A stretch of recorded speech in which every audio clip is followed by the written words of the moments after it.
Bienvenidos, bienvenidas a este espacio donde nos hacemos preguntas, compartimos reflexiones y aprendemos juntos sobre el valor de ser humanos en esta era digital. Soy Joan Clotet y esto es Humanismo Digital.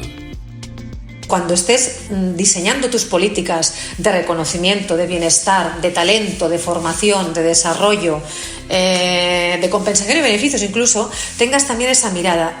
Un ser humano básicamente es alguien vulnerable, absolutamente vulnerable, que nace y muere solo, que es consciente de ello y que vive en una jungla. Y a partir de ahí, ¿cómo podemos hacer para que este tránsito por el existir sea más o menos agradable y que tenga un sentido? Y el sentido que cada uno le quiera dar. Cuando decimos que trabajamos en el área de recursos humanos, una mayoría entiende que esto va de personas. Pero aún hoy día, un enorme número de organizaciones prioriza más lo de recursos que lo de humanos. Cuando todo lo que ocurre en la empresa lo idean, dirigen, ejecutan, venden, compran, etc., personas. Hoy conversaremos con una de esas personas cuyo perfil es singular y que pone el acento en esos humanos que gestionan recursos para conseguir resultados para un negocio. Isabel Salas dirige el Departamento de Personas de Gebro, una empresa farmacéutica, en la que conecta el humanismo con el negocio a partir de una serie de palancas que le permiten crear y mantener un lugar en el que vale la pena trabajar. Con ella conversaremos sobre la singularidad, necesidades e incluso finitud de las personas, todas distintas y excepcionales. Hablaremos de cómo se crean y fomentan espacios de confianza donde las personas puedan ser ellas mismas o de la importancia de mirar al futuro con menos miedo y más vocación de ayudar a otros en los cambios y transiciones hacia lo que ha de venir. Espero que el tiempo os pase volando como se nos pasó a Isabel y a mí en esta conversación de un lunes por la tarde.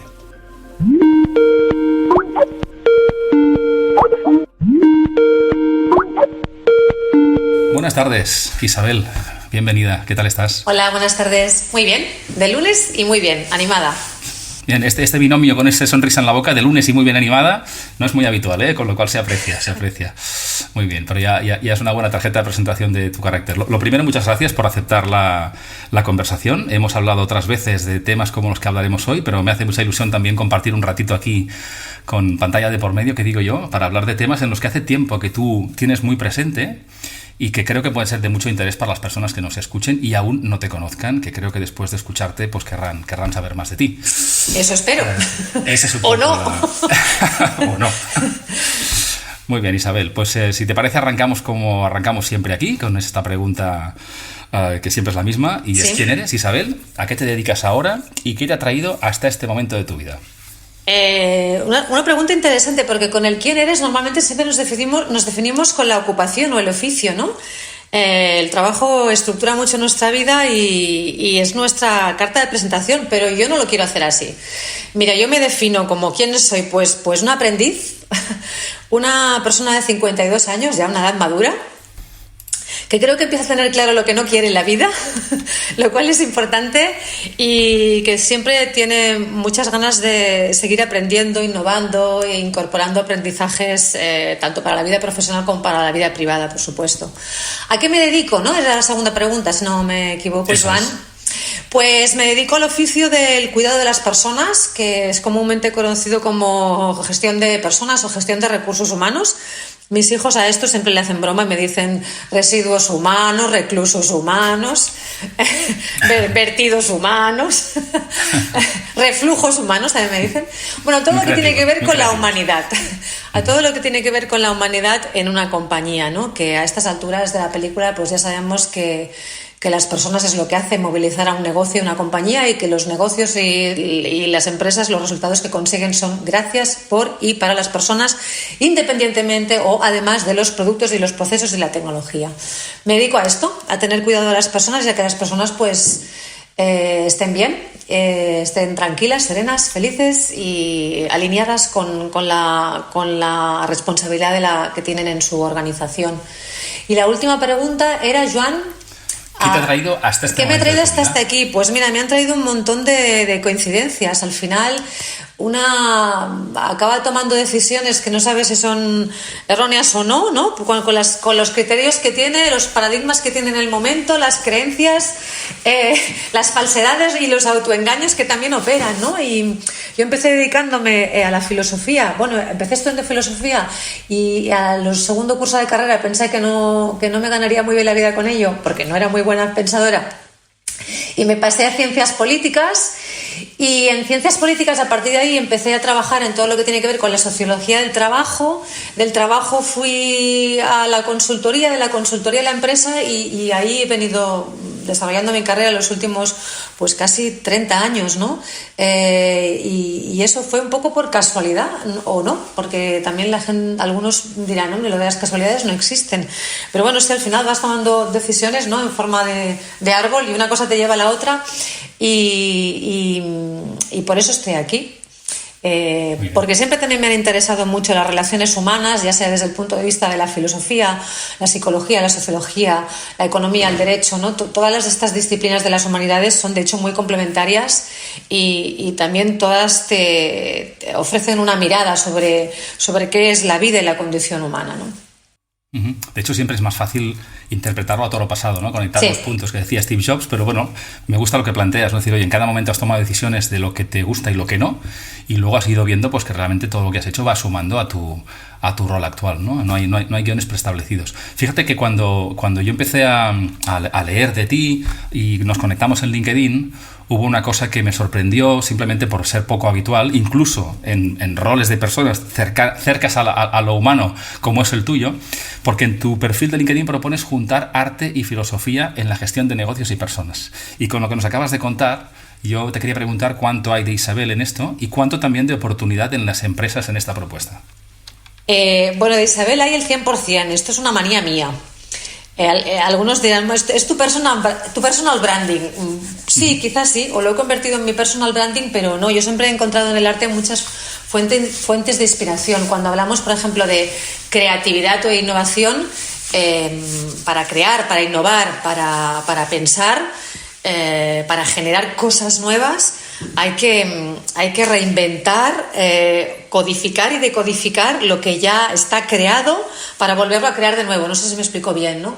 Entonces, yo ahí me inspiro mucho en el proceso de creación artística, que de hecho es eso, ¿no? Los artistas dicen, yo no invento casi nada, pero mezclo y genero cosas nuevas, ¿no?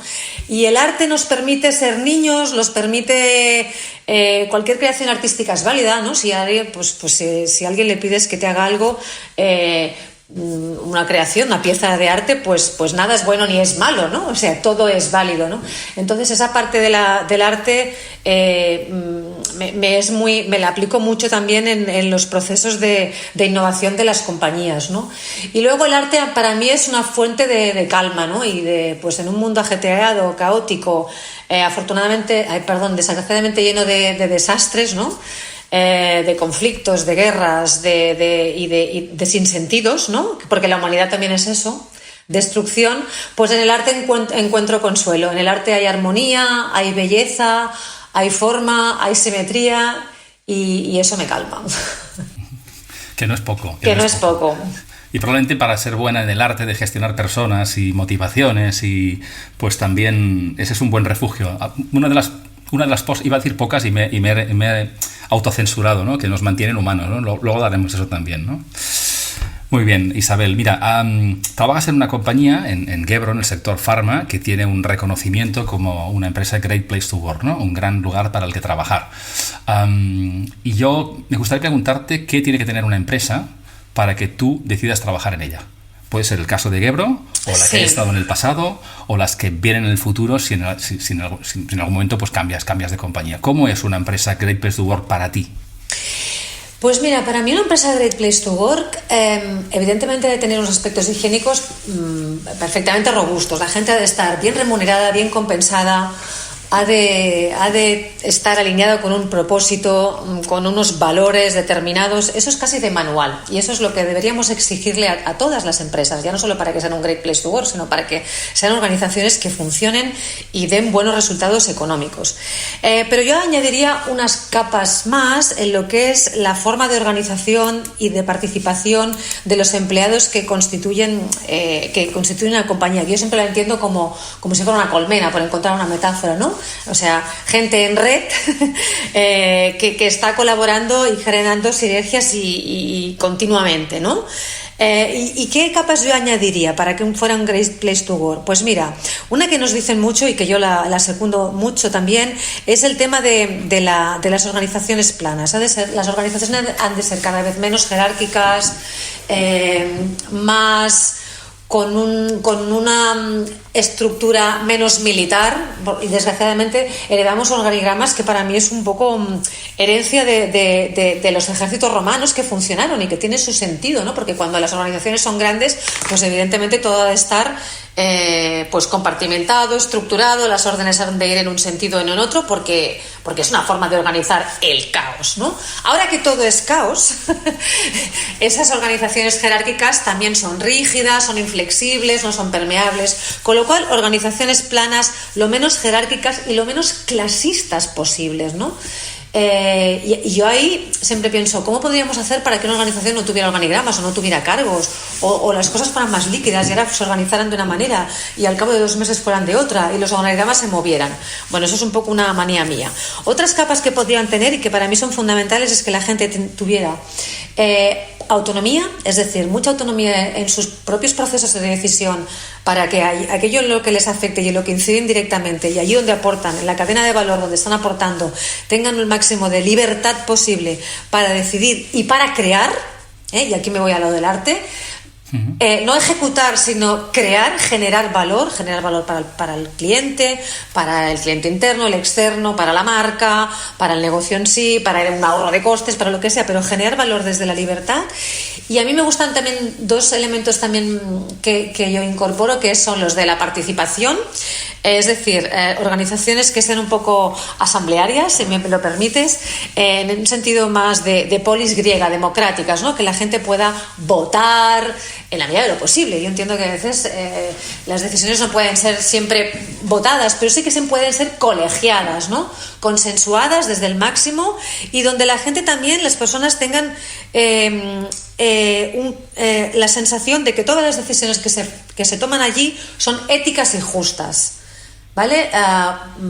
¿Por qué? Porque en cualquier organización siempre hay inequidades, desigualdades, eso es así también, ¿no? Pero si eso lo consigues minimizar, es decir, si minimizas las injusticias, si minimizas los criterios de clase y jerarquía, si minimizas la autoridad a la hora de tomar decisiones y te conviertes en una organización donde la gente es más libre, más participativa y más autónoma, yo creo que la gente es más feliz y si es más feliz y está más tranquila, trabaja mejor y da más dinero.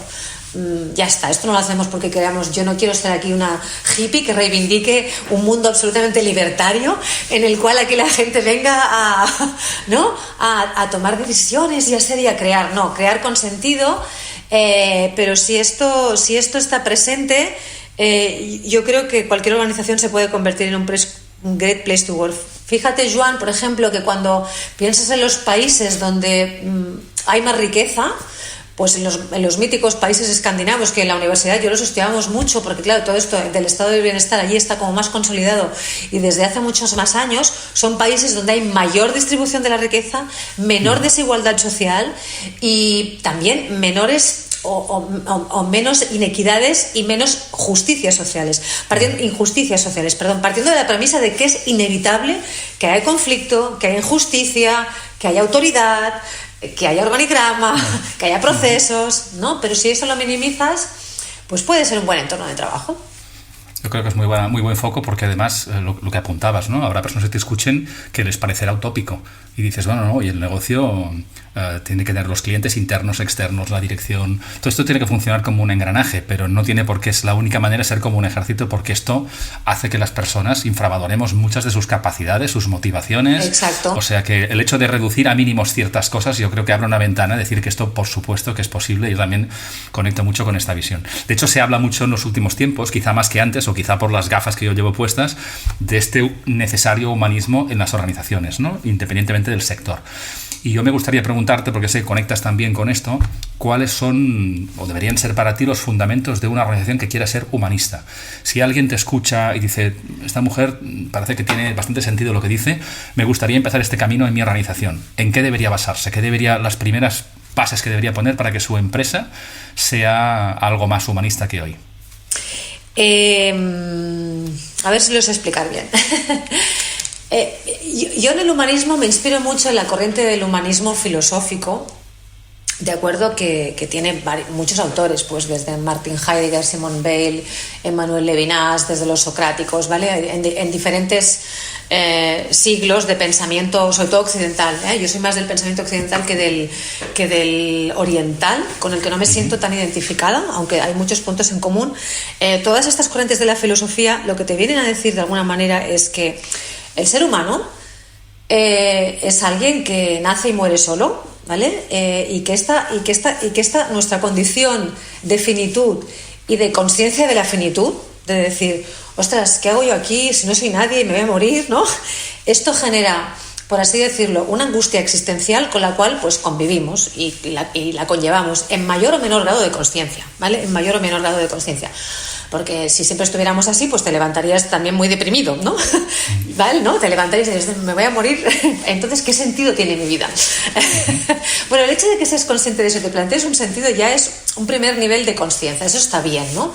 Pues tu vida tiene sentido el que tú le quieras encontrar, y al final del camino tu vida tendrá sentido, también te dice el humanismo, en la medida en que tú hayas podido aportar algo bueno al mundo, hayas dejado un legado en el cual todo este desastre que es ahora la humanidad y el planeta que se va al garete, pues que has contribuido en la medida de lo posible a hacerle a alguien un poco la vida mejor, más amable, más humana, en el sentido de más cálida, ¿no? Entonces, mirar a las personas, empleados, desde el humanismo es mirarlos así, como seres absolutamente vulnerables, finitos, ¿vale?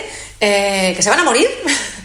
Y que todos sufren de alguna manera, ¿no? Pues quien más, quien menos tiene, todos tenemos un poco de sufrimiento, incluso los más optimistas. Y yo me considero una persona hiper optimista, pero también tengo pues ahí mis cosas, pues como todo el mundo, ¿no? Pues con tu pareja, con tu familia, con tus animales. Ahora tengo el gato, por ejemplo, en la clínica, ¿no?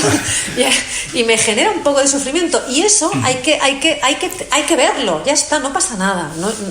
No hay que gestionarlo de forma especial y decir, ostras, aquí tengo 200 empleados que están sufriendo, que sufren angustia existencial, ¿y qué hacemos? No. ¿Me está diciendo eso, Isabel? No, no te estoy diciendo esto. Te estoy diciendo que seas sensible a eso, que eso lo tengas en cuenta, ¿vale? Que eso lo tengas en cuenta para que cuando estés diseñando tus políticas de reconocimiento, de bienestar, de talento, de formación, de desarrollo, de compensación y beneficios incluso, tengas también esa mirada de un ser humano. Básicamente es alguien vulnerable, absolutamente vulnerable, que nace y muere solo, que es consciente de ello y que vive en una jungla. Y a partir de ahí, ¿cómo podemos hacer para que este tránsito por el existir sea más o menos agradable y que tenga un sentido, y el sentido que cada uno le quiera dar, ¿eh? Hay gente que le encuentra sentido, pues no sé, con una actividad artística o con ayudar a los demás, o una ONG, o incluso trabajar en su empresa. Sí. También esto da un sentido a tu vida. Entonces, si acompañas a las personas con esta mirada amable y cálida y decir, bueno, voy a hacer que tu tránsito también en mi organización, que forma una parte de tu vida, porque aquí estás trabajando pero estás también existiendo, te lo voy a hacer amable y bonito, ¿vale?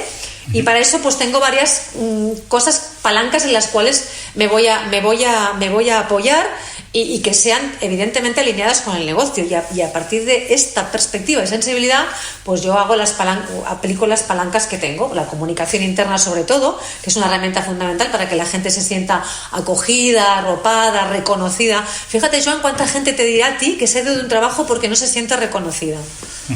¿Qué hay detrás de ese no sentirse reconocido? Pues hay un ser humano que te está pidiendo, reclamando atención, que te está diciendo: hola, soy un ser único, extraordinario, vine al mundo, no hay nadie como yo.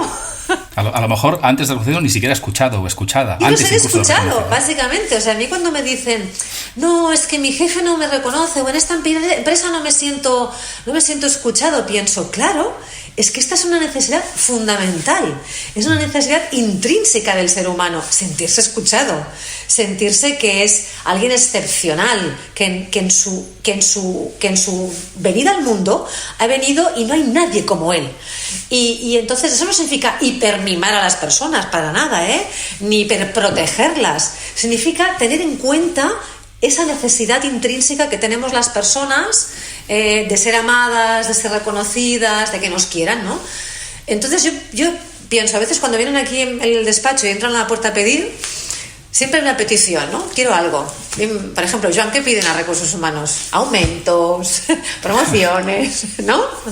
Cambios de ubicación. Sí. Bueno, piden muchas cosas. Todas en el fondo es: quiero que se me reconozca, quiero que se reconozca mi contribución, mi mérito, mi excepcionalidad, lo que hace que yo ese trabajo, el hecho de que lo haga yo sea diferente a los demás, ¿no? Entonces, eso es importante en las personas que gestionamos personas, ¿no? Que no perdamos esa sensibilidad. Y para mí ese es un elemento fundamental de una empresa que quiere ser humanista. Oye, ¿que no quieres ser humanista? Pues tratas a las personas como recursos y como costes y tampoco pasa nada, me refiero que... Sí, es cierto, sí. Pero no pasa nada, ¿no? Hay millones de organizaciones que funcionan así.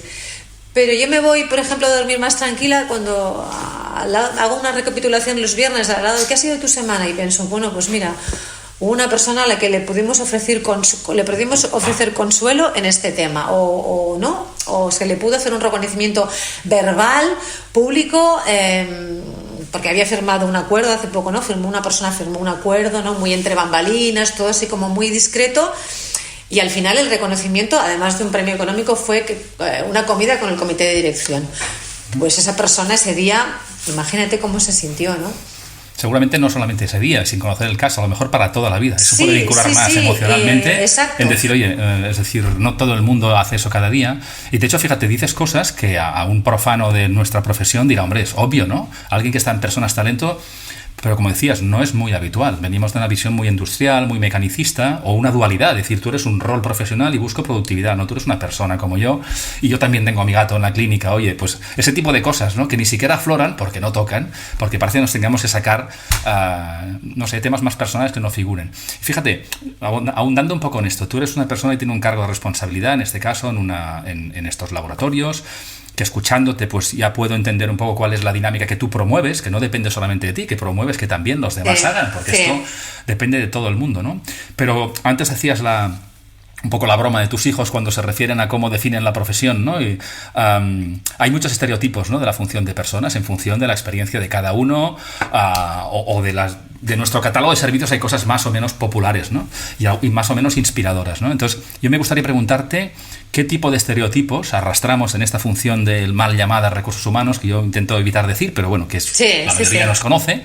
Pues qué tipo de estereotipos deberíamos liberarnos si queremos tener más impacto en el futuro. De hecho, escuchándote en la pregunta anterior ya me das muchas pistas, ¿no? Pero si alguien dijera, no, debo cambiar, yo estoy en la función de talento y hay ciertas cosas que no debería hacer, ¿cuáles son las cosas que debería dejar de hacer en favor de otras? ¿Malas prácticas o no sé cómo llamarle? Malas prácticas no lo sé, pero yo, por ejemplo, a algunos profesionales con los que comparto experiencias, coincidimos en el que a recursos humanos tenemos que hablar muchísimo más en términos más financieros, porque todo esto que he comentado antes parece que se queda ahí, ¿no? en el terreno de la literatura. Sí, es muy bonito, Isabel. Y yo les digo, no, pero es que esto tiene una traducción, ¿vale? Todo esto de cuidar a las personas se traduce en, de entrada, pues disminuir la rotación no deseada, retener a los high potentials y a los high performance. Los demás se pueden ir y pueden volar, no pasa nada. Que cuando yo voy al mercado de trabajo a buscar personas, porque voy al mercado como quien va a comprar manzanas, ¿vale? Yo voy allí con una oferta económica, pero luego también tengo que añadir otras ofertas, porque cuando yo compito, por ejemplo, para fichar a gente de las Big Pharma, de Novartis, de Bayer, de Sanofi, yo no puedo ir con los paquetes retributivos de que tienen allí, evidentemente. Mi negocio no se sustenta, no aguantaría. La cuenta de explotación de mi empresa no aguantaría eso. Entonces yo tengo que ir con todo lo demás. Entonces les digo, es que todo esto se puede tangibilizar, porque luego al final, pues eso lo tangibilizo cuando ficho talento, cuando disminuyo los tiempos en los cuales me cuesta cubrir una vacante, cuando estoy fichando talento de Big Pharma que quiere venir a empresa pequeña porque encuentra un clima más cálido, un espacio donde puede ser más él mismo, ella misma, y además puede contribuir más porque no está en un departamento pequeño, sino que tiene una visión más transversal y participa con equipos cross-functional y multifuncional, ¿no? Entonces, y los de recursos humanos tenemos que empezar a trabajar más, hablar más, desde estos indicadores más economicistas.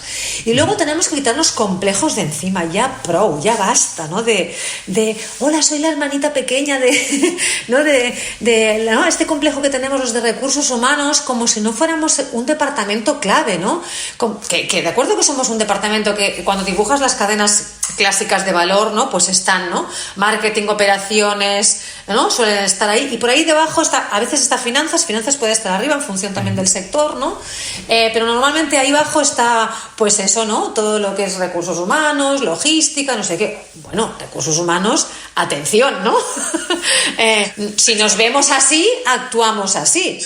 Entonces, claro, pues eso también lo heredamos, como habíamos heredado, ¿no? Que decías tú antes, Joan, habíamos heredado esas estructuras tayloristas y esos organigramas, y hemos heredado también de las escuelas de negocio esa típica flecha con la cadena de valor que me encanta, y ahí no aparecen nunca recursos humanos. Y he pensado, pero vamos a ver, en una organización donde el talento, y además en los sectores, las que están muy orientadas a costes, porque están en un paradigma muy de costes, lo puedo entender, pero en los paradigmas donde tú trabajas conocimiento y confianza, ¿cómo no van a estar en la cadena de valor recursos humanos? O sea, yo cuando digo, yo no vendo fármacos, porque mi negocio es licencias, establecer acuerdos de licencia y comercializar fármacos. Yo lo que estoy vendiendo, entre muchas comillas, es conocimiento para identificar oportunidades de fármaco, y luego lo que estoy también vendiendo, entre muchas comillas, es confianza con el prescriptor médico que va a recetar las mejores soluciones terapéuticas para los pacientes. Con lo cual, aquí el valor, ¿dónde está? El valor general creemos que está en el coste de los camiones que cuesta transportar el medicamento, en las cajas, ¿no? Aquí es estrictamente las personas. Entonces, los de recursos humanos tenemos que ver muy bien nuestra cadena de valor y empezar a salir ahí del cuarto oscuro, que parecemos Harry Potter en la escalera, ¿no? Salir del armario y decir, gestionar bien las personas tiene un impacto en cuenta de explotación. Tiene un impacto directo, tiene un impacto directísimo a mejores profesionales, mejores acuerdos, mejores ingresos, mejores ahorros, mejores inversiones, tiene un impacto. Entonces, malas praxis, pues que no tenemos formación muy financiera. Y yo que hice el MBA, era de estas con todos los financieros, yo os hago todo lo de recursos humanos y vosotros me hacéis todo lo financiero. Yo os hago todos los PowerPoints. Y luego tenemos que salir, yo creo que la otra mala praxis, que no es mala praxis, pero bueno, también es un histórico, ¿no? Que tenemos, es esta dualidad en la que a veces los de recursos humanos nos metemos el trabajador y la empresa, ¿no? A mí cuando los asesores laborales me hablan así, el trabajador y la empresa, pienso, pues la empresa es una entelequia, una empresa no existe, no la puedes tocar. ¿Qué es una empresa? Es una forma jurídica, es algo que está en un papel. Una empresa, pues sí, son las personas, la organización, los procesos, las materias que circulan, los reportings, pero las personas, ¿no? Básicamente. Y allí yo también creo que tenemos que empezar a salir de eso, de esas dicotomías del pasado, ¿no? Que tenían su sentido, absolutamente, y que tenían su sentido, y que estamos aquí gracias también a ellas, ¿no? Porque antes no había nada, había igual, yo qué sé, había gremios y no había empresas. No, y además seguramente, como decías, a lo mejor una compañía de hace muchas décadas en según qué tipo de sector, muy intensiva en mano de obra, la capacidad de influencia en ese coste de empresa como coste económico pues tenía una razón de ser. Pero es que hoy día, décadas después, una empresa pequeña, por pocas que tenga, va a tener personas, que son las que piensan, hacen la estrategia, hacen el trabajo en diferentes funciones y no como tú dices antes, ¿no? Marketing, finanzas, pero es decir, sin personas no hacemos nada. Las personas que han de entender a un cliente que está al otro lado, que también es una personita. Con lo cual, bueno, es algo además que creo que es didáctico también para que en esta fragmentación de responsabilidades, que a veces los temas queden como diciendo, bueno, esto es más propio del área de personas y todos trabajamos con personas, tenemos equipos y ahí también tenemos un reto también de más didáctico, ¿no? De fomentar que la sensibilidad por el factor humano vaya no a más, sino a lo que debería ser, ¿no? Porque si no, las personas se marcharán. Si tienen alternativas, o no vienen, decías tú antes, o se marchan. Sí, y entonces vuelta a empezar, ¿no? Sí, tú lo has apuntado ahora y eso es un punto muy interesante, Joan. A mí cuando me preguntan, ¿pero cuántas personas sois en recursos humanos en tu departamento? Yo les digo, pues aproximadamente 22. Una empresa de 150 empleados, ¿22? Digo, sí, 22, porque estamos Amanda y yo estrictamente pintadas en el organigrama como recursos humanos, pero la función, cualquier persona que lidera equipos tiene integrada su función de recursos humanos, ¿no? Con lo cual 22, o sea, hay que decirlo también así, que también esa es otra mala praxis, ¿no? Los de recursos humanos somos los que estamos aquí, no los de recursos humanos, pues os apoyamos desde el conocimiento más de las técnicas, de las metodologías, del expertise del oficio, pero realmente cada líder de equipo es el que ha de ejercer propiamente esta labor de cuidar, desarrollar, mimar el talento, ¿no? Y luego pedirle a recursos humanos que le ayude, le ayude. Sin duda. Seguramente no todo el mundo hace marketing, no todo el mundo vende, no todo el mundo gestiona las finanzas, pero sí que todo el mundo tiene un papel en relación a las personas, ¿no? Con más o menos apoyo, y ahí el área de personas yo creo que es determinante, ¿no? En elevar, empezando por la propia persona, en quitarnos complejos y elevar un poco la función, ¿no? Mira, has dicho entre muchísimas otras cosas y muy rápidamente el hecho de tener personas que sean ellas mismas, ¿no? Cuando decías, oye, la capacidad de atraer a alguien que a lo mejor está pensando en otro tipo de sectores, de compañías, no, aquí podrás ser tú mismo. Y he leído también alguna entrevista que te han hecho y hablamos de esto, ¿no? De fomentar que las personas sean libres y auténticas en el trabajo, ¿eh? Desde que Google habló de la seguridad psicológica y hace algunos años, pues está más presente, pero esto no es solamente propio de las grandes multinacionales tecnológicas, es decir, cómo se fomenta esta libertad y autenticidad, porque habrá personas que nos escuchen y dirán con cierto escepticismo, bueno, esto, no, el trabajo muy discreto. ¿Cómo haces que una persona en tu contexto sea ella misma? No se corte en ser ella misma. Bueno, primero invitándola formalmente a que sea ella misma, ¿vale? A que pueda expresarse. A mí me gusta mucho pues cuando estamos en un entorno en el cual pues hay un debate, ¿no? O estamos decidiendo o pensando cosas conjuntamente, pues ¿y tú qué piensas? ¿Cómo lo harías? ¿No? ¿Cuál es tu punto de vista? Y luego es lo que he comentado antes, no solo es pedirles que sean, sino también permitirles que sean como son, ¿no? O sea, se puedan equivocar, que puedan venir aquí con sus manías y sus fobias, y eso implica o aplica a cosas tan básicas como por ejemplo el diseño de los espacios, ¿no? Cuanto más es una organización más homogénea en lo que es los elementos visibles de la cultura, por ejemplo, la decoración de los centros de trabajo, las normas conductuales en el vestir, ¿vale? Los dress codes. Cuanto más rígida es, la gente más encorsetada está y menos puede ser ella misma. Cuanto más relajas estas normas, pues las personas se sienten como más seguras, lo que decía Google, ¿no? Es verdad, se sienten más seguras, más confiadas, saben que allí van a ser más aceptadas con sus manías, sus fobias, sus filias y sus cositas, y con lo cual también al estar en esa zona de seguridad emocional, pues también trabajan mejor y más tranquilas.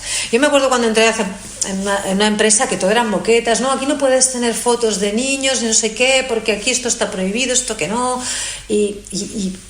y pensé, pero ¿qué más da, no? O sea, ¿qué daño hace tener una foto de algo, teniendo en cuenta que el logo de la compañía está presente, los colores corporativos son los que son y empapan todas las paredes, pero que tengas tu pequeño espacio con tus pequeñas decoraciones navideñas o de balcón sevillano, ¿no? O sea, ¿por qué no podemos tenerlo así?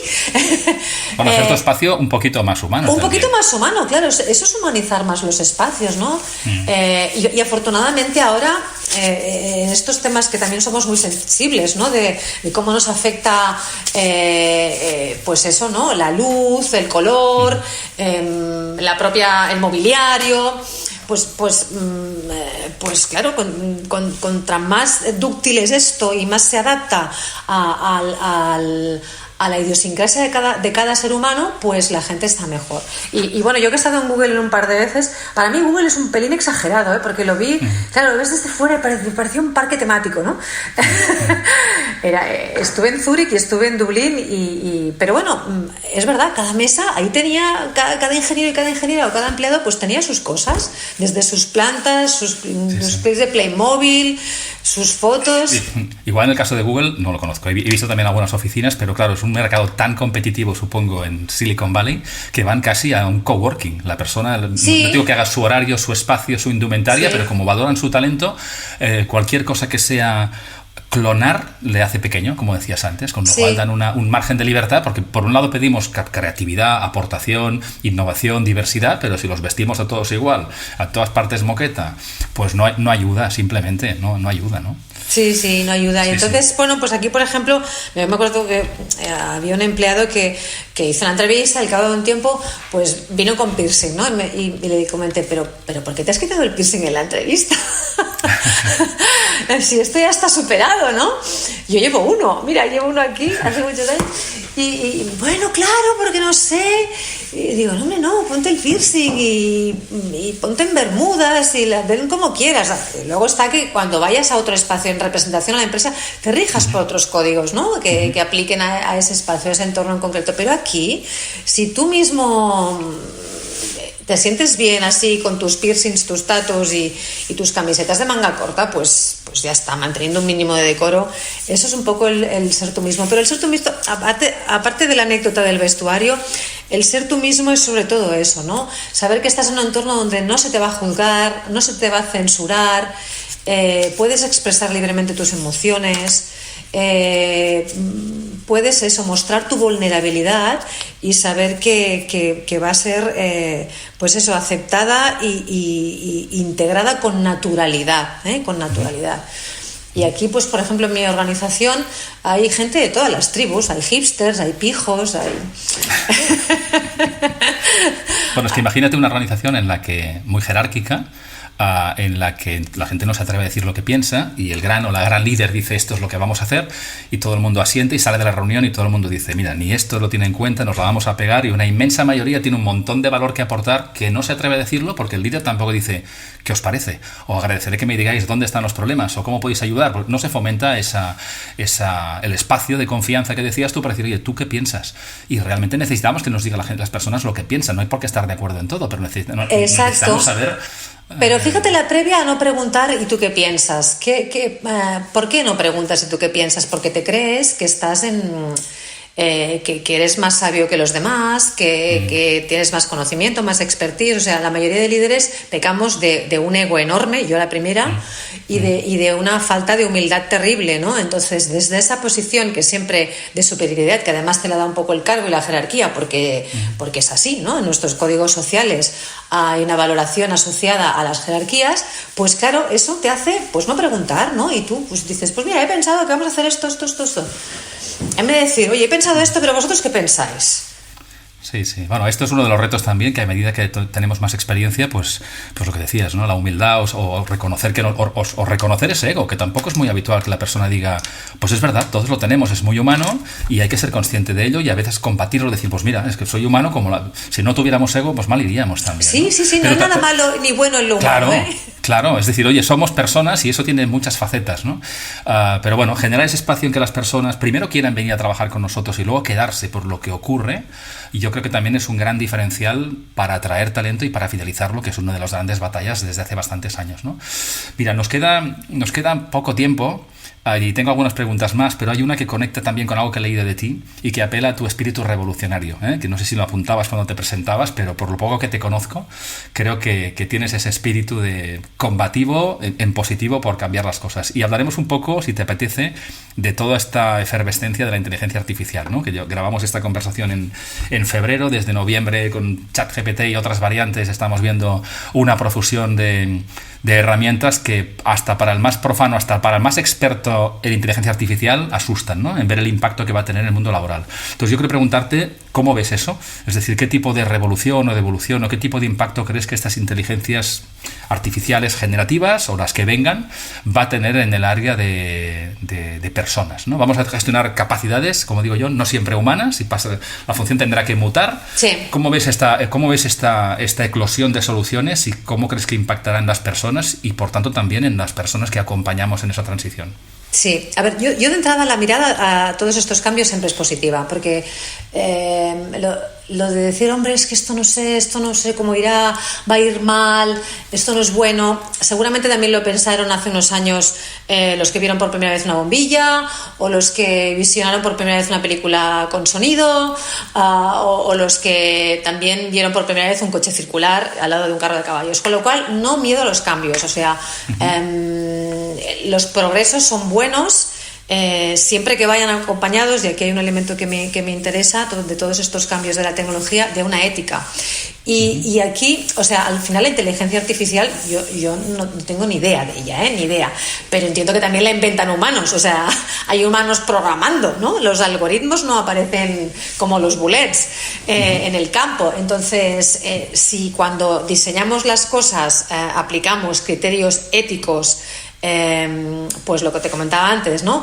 De justicia, de distribución de la riqueza, de minimizar daños y de minimizar caos, pues la inteligencia artificial no tiene por qué ir mal. Yo no estoy en contra de la tecnología. La tecnología es lo que nos permitirá que de aquí a unos años el cáncer no exista, o que las intervenciones quirúrgicas se hagan a distancia, que ya lo están haciendo, ¿no? Con doctores que están en Singapur monitorizando robots que están en el clinic, y eso no es malo, ¿vale? El tema es, ¿llegará para todos? ¿Será para todos? ¿O será un elemento más de desigualdad?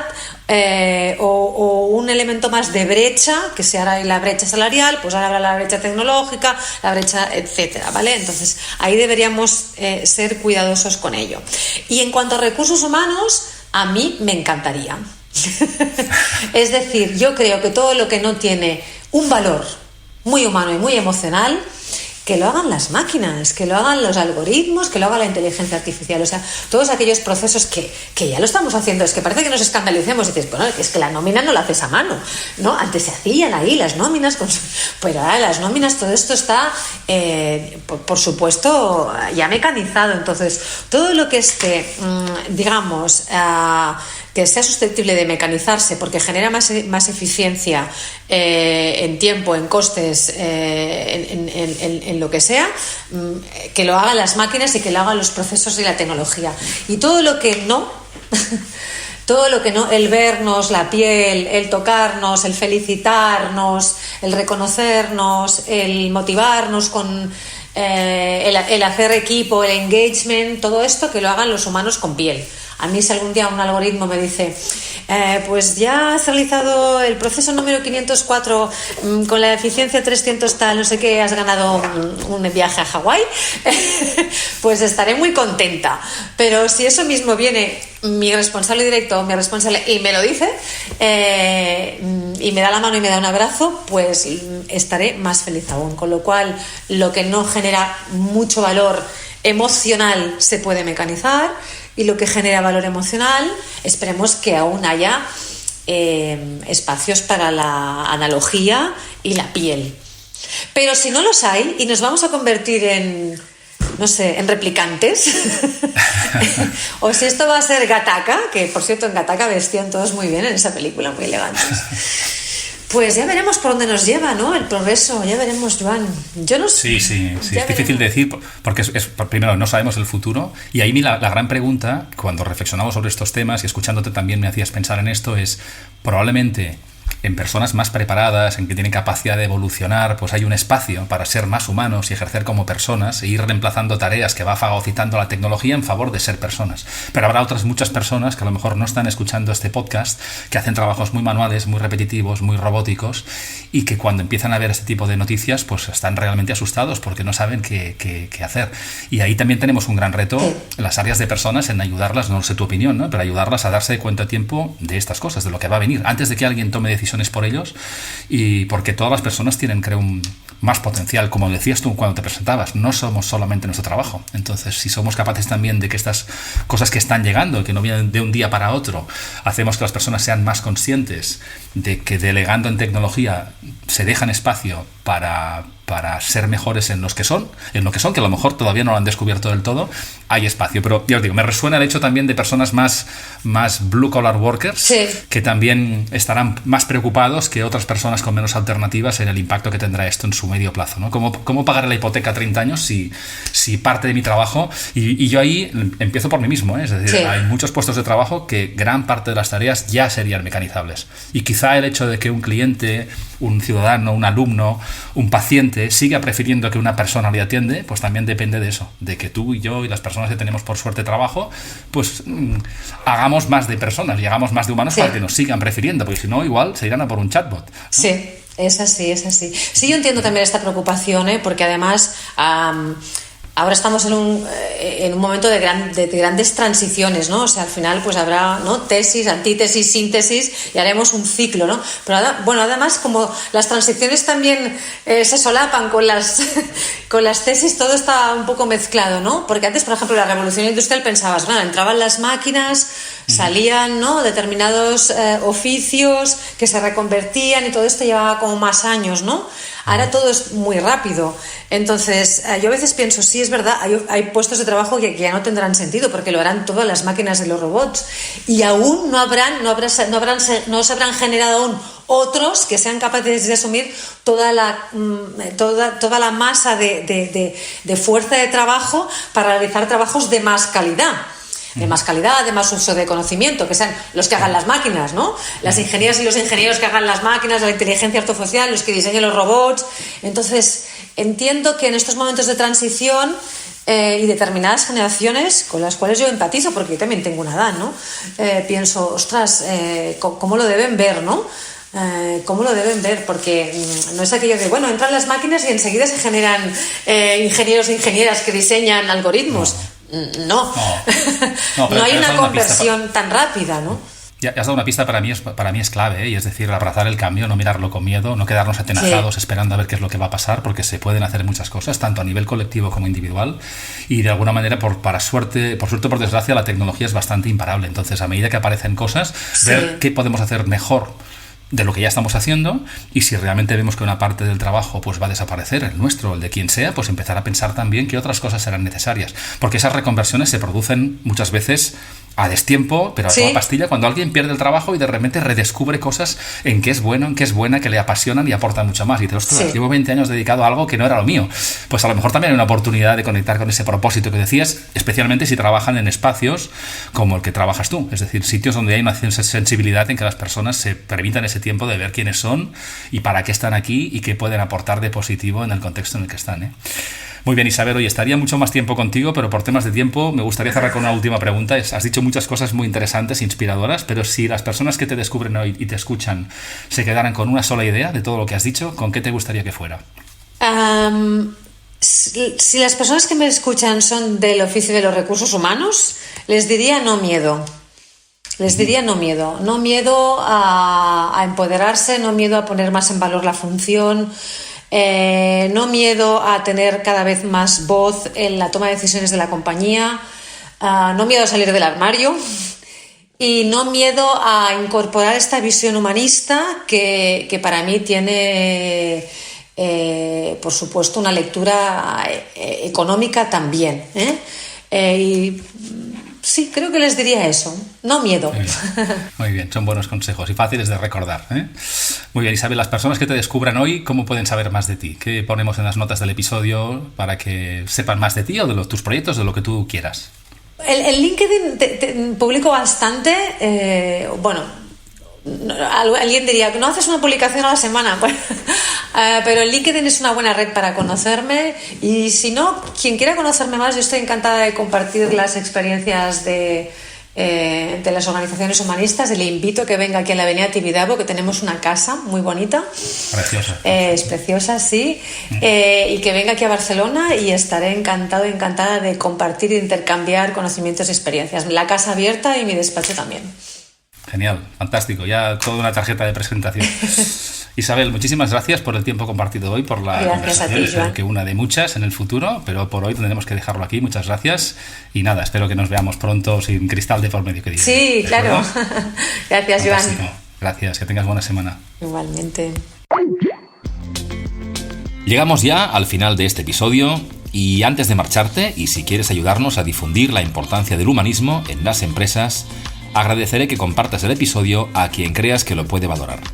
Te dejo también el link al perfil de Isabel en las notas del episodio, y te animo a seguirla en sus redes. Gracias por llegar hasta aquí y compartir tu tiempo en Humanismo Digital. Volveremos muy pronto para seguir aprendiendo con una persona que valdrá la pena conocer más.